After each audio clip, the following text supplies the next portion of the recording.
Si te dijera que el Vaticano oculta algo macabro a varios metros bajo tierra de la Basílica de San Pedro, ¿me creerías?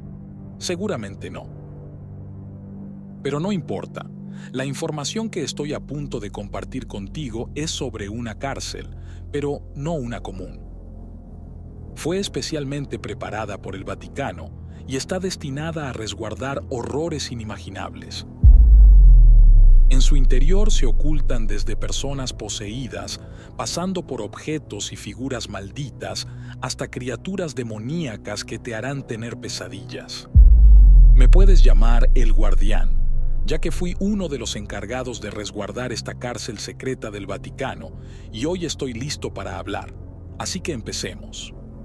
Número 5. El primer caso que te voy a contar es sumamente aterrador y se trata de la Virgen Negra, una extraña figura de yeso de 1,60 m de alto.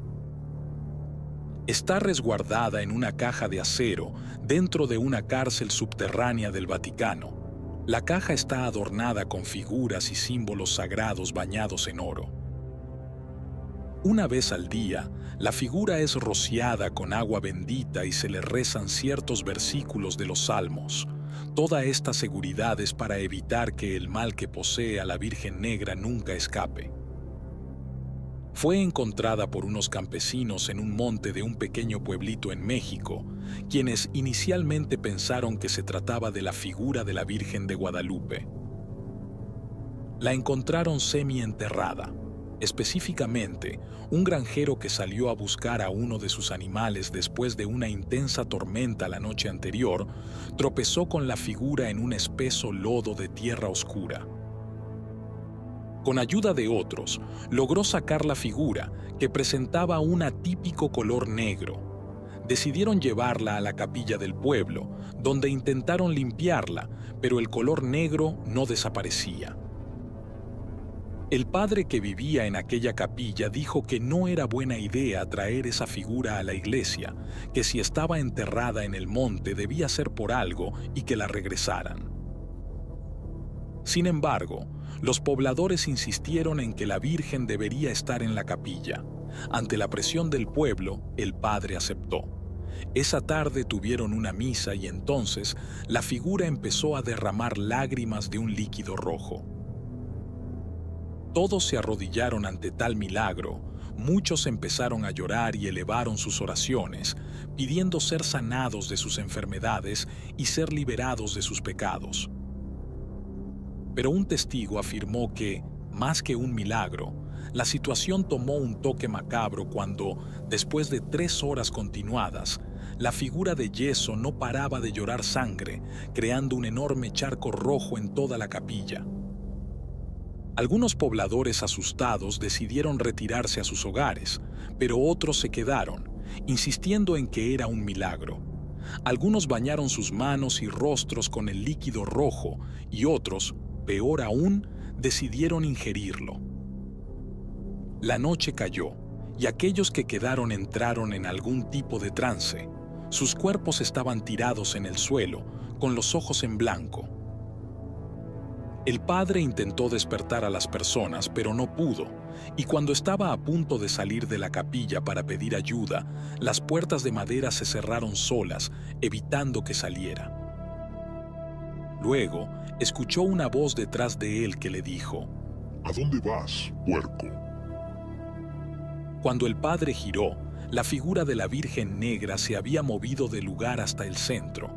Era imposible de creer, pues antes estaba situada en el altar.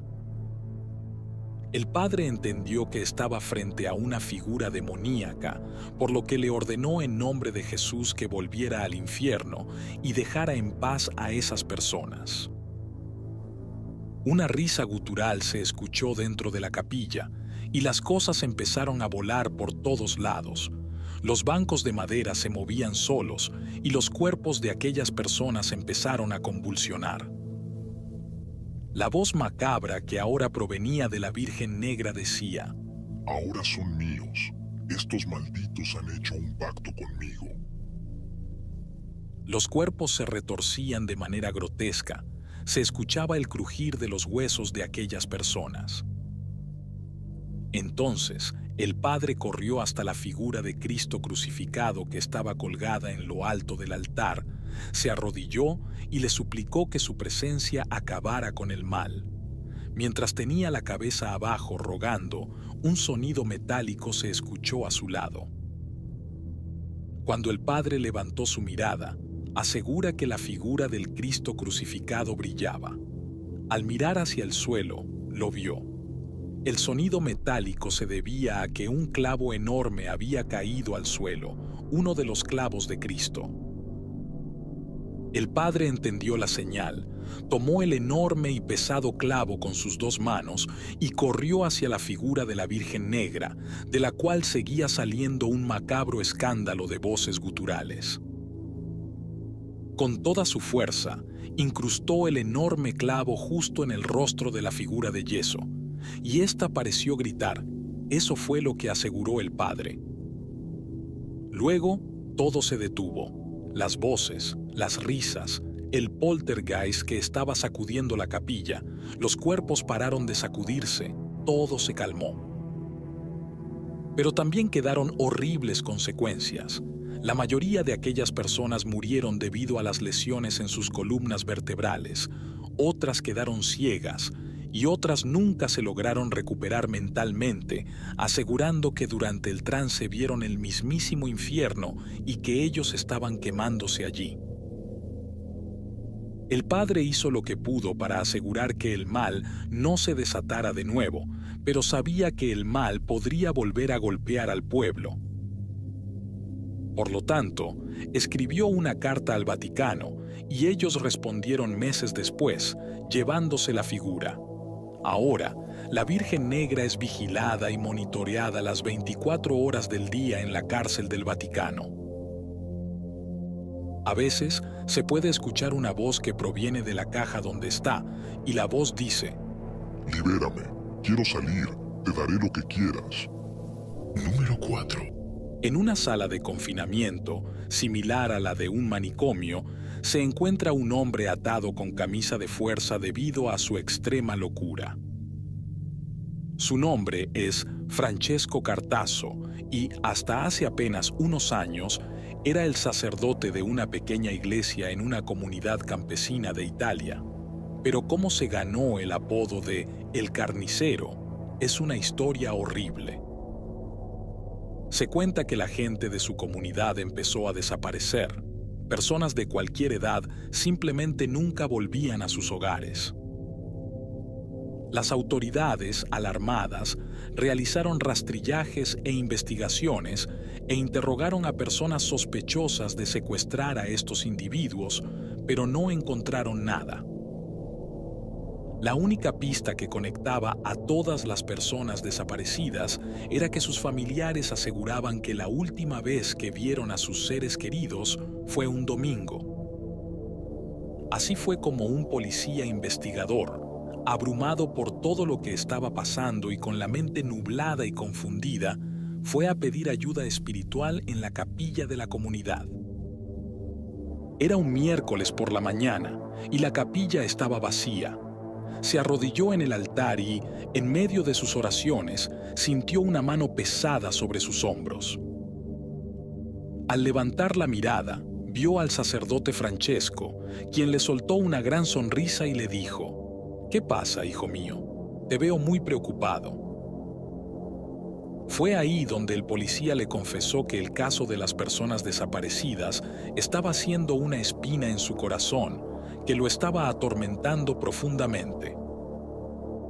El sacerdote le dijo: «Calma, hijo, tú pronto resolverás el caso, pero primero debes sanar tu corazón». El policía cuenta que el sacerdote le ofreció la Eucaristía. Fue hasta el altar, tomó una copa de vino y el pan y los bendijo en un ritual católico. Luego fue hasta el policía y le dijo: «Tomad la sangre y cuerpo de Cristo». El policía primero tragó el pan, luego se disponía a beber de la copa, pero algo le perturbó. Un escalofrío recorrió su espalda al ver las uñas sucias del sacerdote con un color carmesí bajo las uñas. Luego se fijó que algo burbujeaba en la copa, Una pastilla parecía disolverse en el vino. Eso hizo que el policía retrocediera, dando unos pasos atrás. El sacerdote le dijo: «¿Qué pasa, hijo mío? ¿Acaso no quieres sanar tu corazón? Déjame salvarte, yo estoy salvando al pueblo». Entonces, el sacerdote, en un estado de locura, arrojó la copa de vino y se abalanzó sobre el policía, tumbándolo. El ataque fue brutal. El sacerdote mordió la mejilla del policía y le arrancó un pedazo de carne. Desesperado, el policía forcejeaba para sacarse de encima al sacerdote, pero este era muy pesado. Lo más impactante fue que el sacerdote gritaba incoherencias mientras atacaba al policía, diciendo cosas como: «Eres un maldito pecador, yo te salvaré, déjate salvar». Entonces, el sacerdote recibió un fuerte golpe en la cabeza con una figura de yeso que lo noqueó y lo hizo caer al suelo. El policía, con el rostro sangrando, se sacó de encima el cuerpo del hombre para ver quién fue su salvador, y ahí estaba. Inmediatamente lo reconoció después de ver tantas veces su fotografía en el periódico. Era un hombre llamado Imanol Geminelo, de 29 años, que había desaparecido hace 2 semanas. Pero se lo veía débil, con los ojos adormilados y, lo peor de todo, le faltaban varios dedos, se los habían arrancado. Inmediatamente, el policía se dispuso a ayudar al hombre, quien claramente estaba a punto de fallecer por desnutrición. El policía pidió ayuda rápidamente a la comisaría y arrestaron al sacerdote inicialmente por privar de su libertad a personas contra su voluntad, pero luego se ganó el apodo de El Carnicero. Esto fue debido a que encontraron algo horrible en el sótano de la capilla: un altar, y clavado en la pared estaba una macabra figura de Jesucristo crucificado. Pero esta figura no estaba hecha de yeso, estaba integrado por partes de cuerpos humanos en un grotesco rompecabezas diabólico.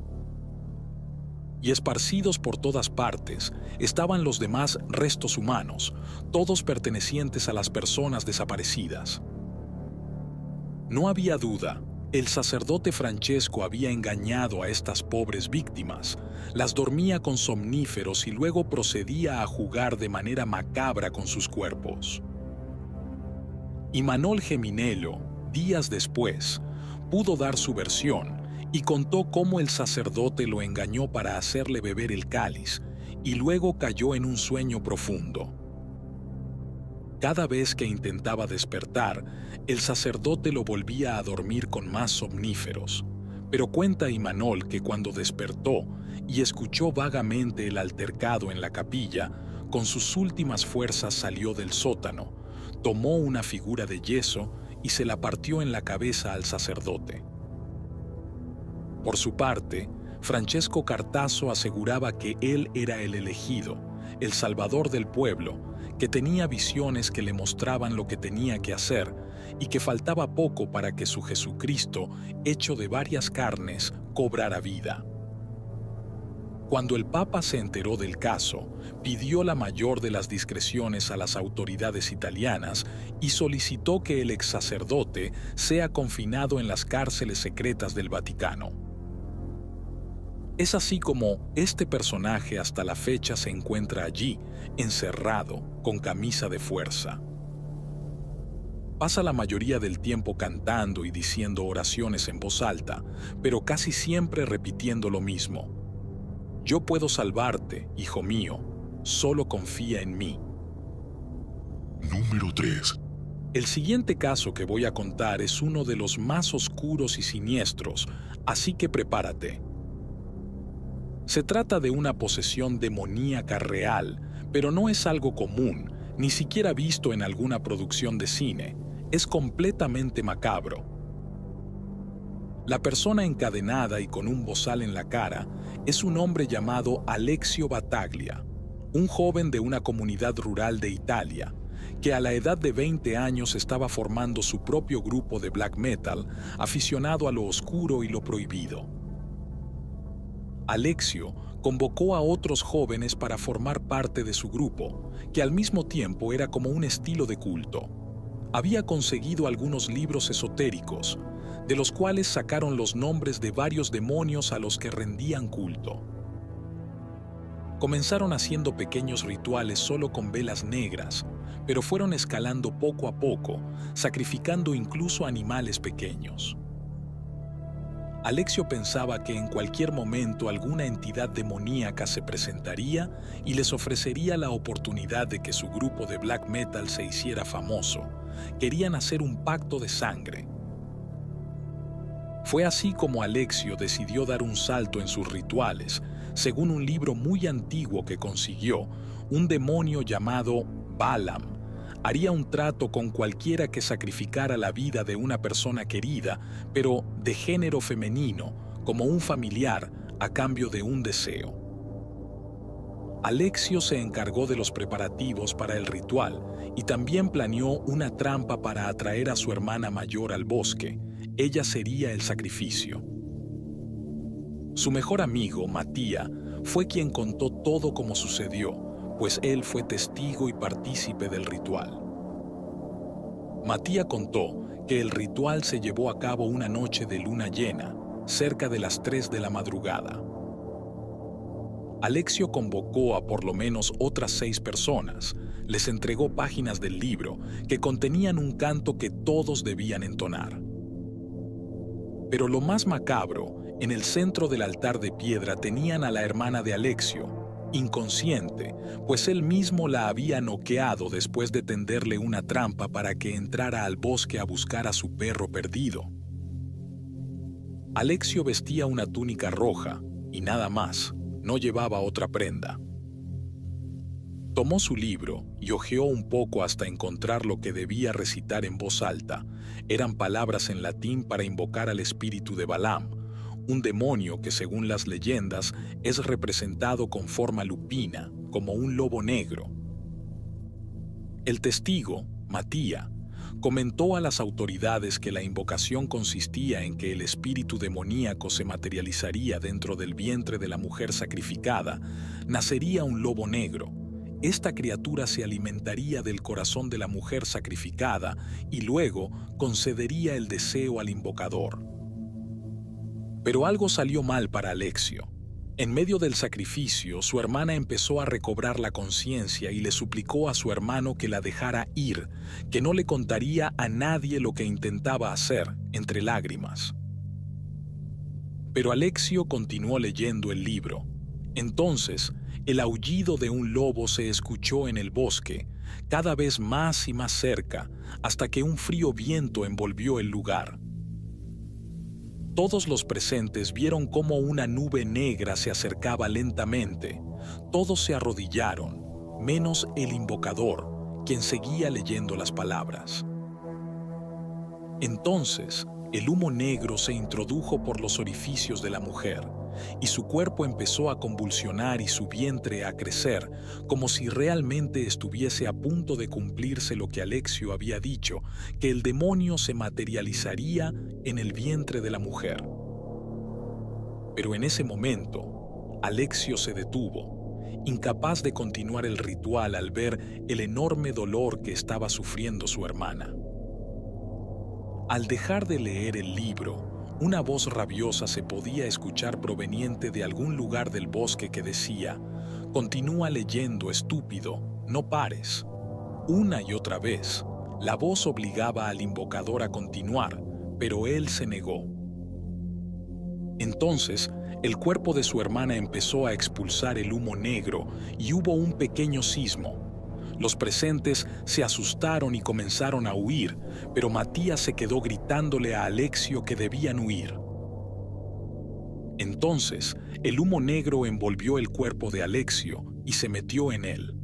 Matías huyó, habló con sus padres sobre lo sucedido, y ellos llamaron a la policía local y a los padres de Alexio para que fueran al bosque, pero lo que encontraron fue horrible.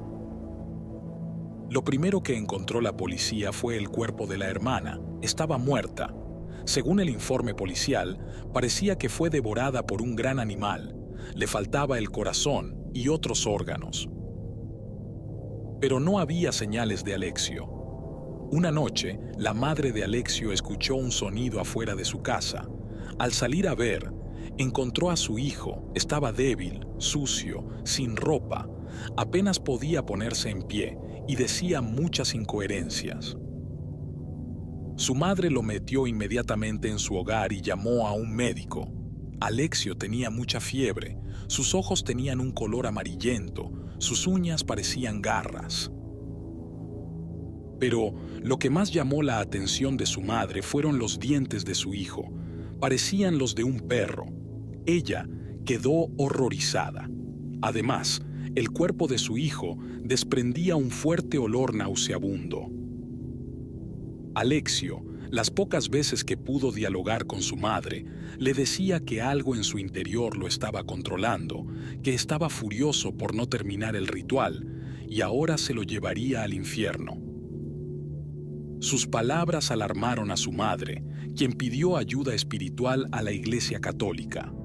Un padre fue a examinar a Alexio y determinó que el chico estaba sufriendo de una posesión demoníaca.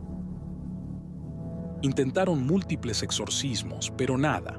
El demonio se aferró al espíritu de Alexio y no lo iba a dejar. Pero fue en una noche de luna llena que todo se salió de control.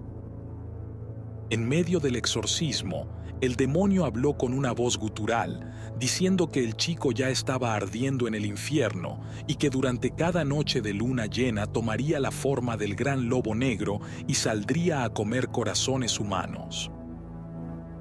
El cura seguía haciendo el rito del exorcismo, pero ya no parecía reaccionar ante nada, ni siquiera el agua bendita parecía debilitarlo. Su cuerpo convulsionó, se llenó de pelo, su boca se transformó en un horrible hocico, sus ojos se volvieron amarillos, sus extremidades se alargaron y tomaron una forma grotesca.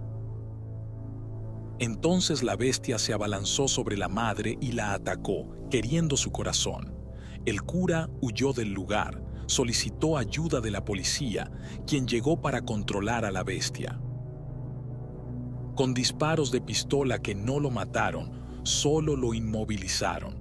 Sus heridas parecían curarse solas. El cura informó todo esto al Vaticano, por lo que ordenaron trasladar al chico poseído a la cárcel subterránea, donde se encuentra preso con cadenas y un bozal hasta el día de hoy. Cada noche de luna llena, el demonio toma posesión completa de su cuerpo y se transforma en aquel horrible lobo negro. Número 2. Antes de continuar con uno de los casos más aterradores de la cárcel del Vaticano, me gustaría contarte acerca de un cierto objeto religioso que también se encuentra bajo vigilancia en ese lugar. Se trata nada menos que de un rosario, ese típico artilugio religioso que puede ser de madera o plástico y es utilizado para conmemorar los 20 misterios principales de la vida de Jesucristo y de la Virgen. Pero este rosario es diferente. Está hecho de una madera oscura y data de la época de 1780, durante la Inquisición española.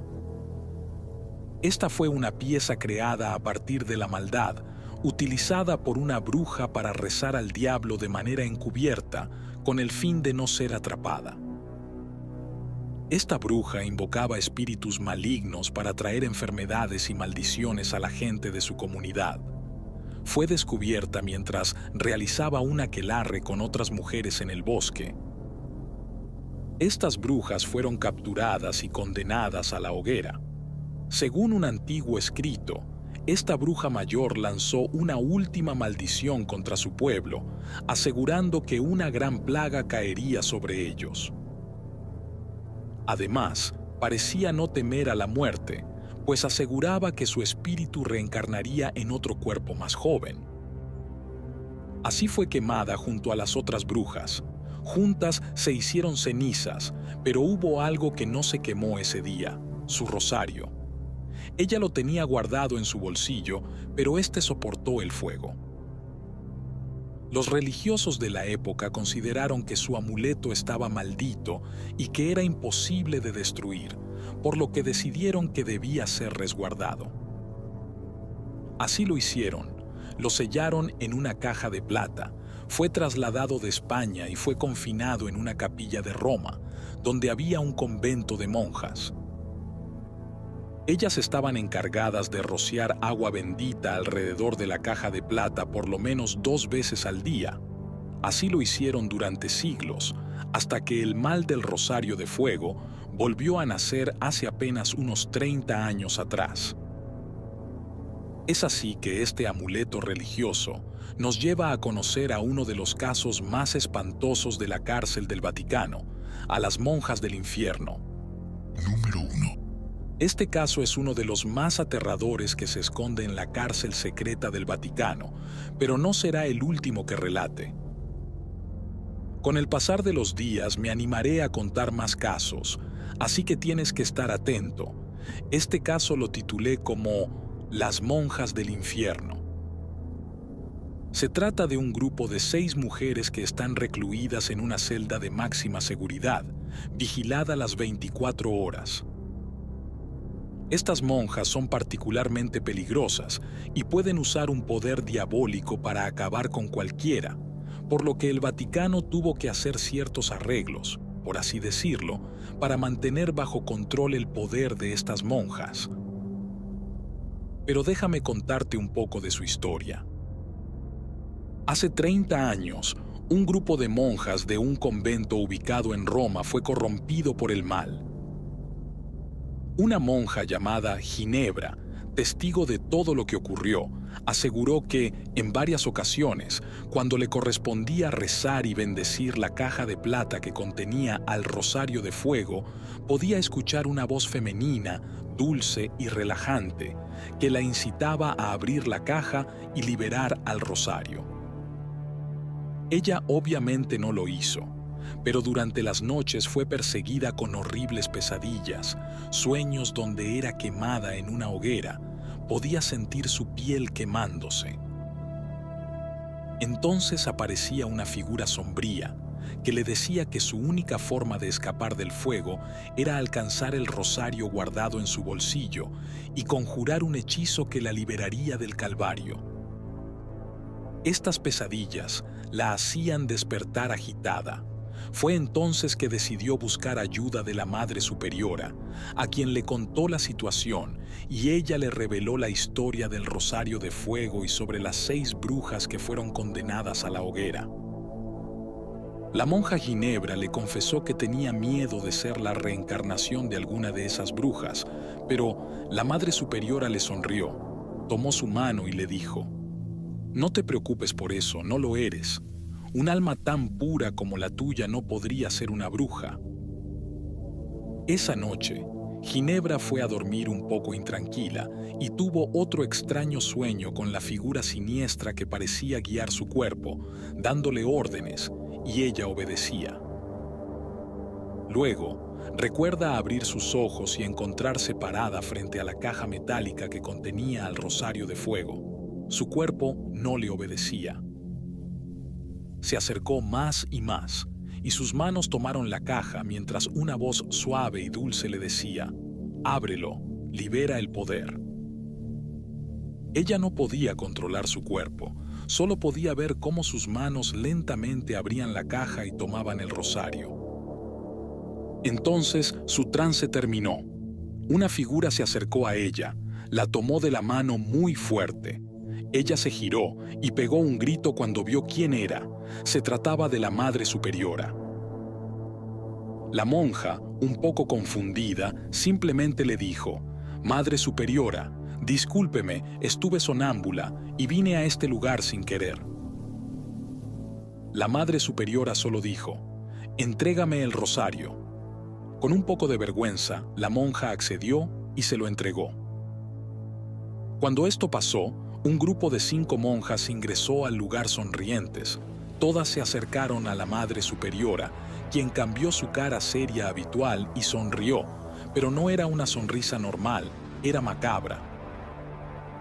La monja preguntó: «¿Qué está pasando, Madre Superiora?». Ella giró su cabeza hacia ella, sus ojos brillaban intensamente, como los de un gato en la noche. La Madre Superiora dijo: Gracias a ti, por fin pudimos hacernos con el rosario de fuego.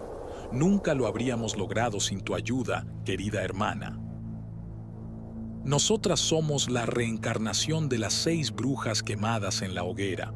No podíamos tocar esa maldita caja metálica, pero tú sí, una mujer de buen corazón, tú sí pudiste.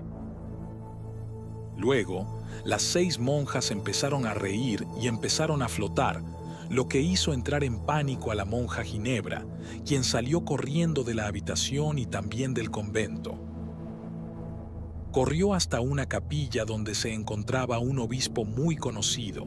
Le pidió ayuda, confesándole lo que acababa de suceder. El obispo informó de la situación al Vaticano, quienes eran conocedores de la historia de las 6 brujas, y en secreto activaron un protocolo prohibido que solo podía utilizarse en caso de emergencia. Se trataba de una casa de brujas. Solicitaron que más de 50 hombres de Dios, armados con Biblias, crucifijos, agua bendita y el poder de su fe, acompañados de la policía del Vaticano, fueran hasta el convento de estas monjas. Pero fueron recibidos por un olor muy peculiar, como a quemado. Al entrar al predio, en el gran patio, se estaba llevando a cabo un ritual por parte de las 6 monjas, algo horrible, donde con la ayuda de la fuerza diabólica del Rosario de Fuego, lograron capturar a todas las demás monjas que estaban durmiendo. Las llevaron hasta el patio e iniciaron una quema de monjas. El lugar estaba lleno de cuerpos hechos carbón y cenizas. Inmediatamente los sacerdotes ingresaron y empezaron un ritual enorme de contención, mientras las 6 brujas salían de su trance. Luego el grupo de policías entró armado y cuando la Madre Superiora quiso moverse, fue balaceada con balas de plata. Esto la tumbó de inmediato y perdió el rosario de fuego. A pesar de que la policía disparó a las demás brujas y éstas sufrieron heridas de gravedad, no murieron tampoco. Fueron todas apresadas y llevadas a la cárcel del Vaticano. Allí descubrieron que al parecer estas brujas hicieron un gran pacto con el diablo, dando la vida de todas aquellas monjas a cambio de vida eterna. Es por eso que no pueden morir. Pero no previeron que sus cuerpos igualmente iban a envejecer y pudrirse poco a poco. El propio Papa ordenó amputar las manos y extirpar la lengua a las 6 brujas para prevenir cualquier acto de hechicería. Y es así como estas brujas están apresadas en la cárcel secreta del Vaticano. Este fue el caso de las monjas del infierno. Como te comenté, tengo más casos interesantes y terroríficos por contar, así que quédate al pendiente. Buenas noches.